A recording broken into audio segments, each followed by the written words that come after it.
Well, so I started out writing when I was about 30.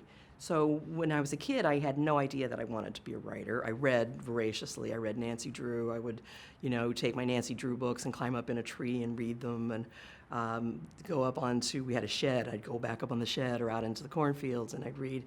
And, late at night, I'd stay up all night reading when you should, obviously have school the next day. But I just loved getting sucked into books. But I didn't ever think about being a writer. When I got to high school, Cosmos was on PBS with Carl Sagan, and that really got me interested in science. So I started studying biology, and I studied biology and computer science in college.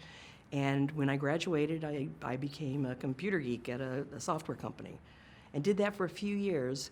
And as part of the job, someone said, hey, why don't we make a newsletter?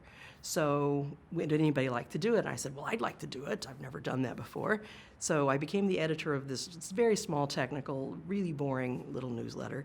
But I got very serious about editing. So I read Strunk and White, and I practically read, every book I could find on grammar and how to be a voracious copy editor, really. And I was just fierce about it. So when I'd write an article that was 100 words, I'd prune it down to 20. And the content was boring, but it ends up many years later when I had kids and was not employed anymore, but was reading a lot of picture books, I started getting ideas and started writing them. And those skills that I learned as a technical writer were incredibly helpful, because when you write for kids, you have to be clear, you have to be concise, you have to get to the point, because kids are not going to stick around for a paragraph if you have not engaged them.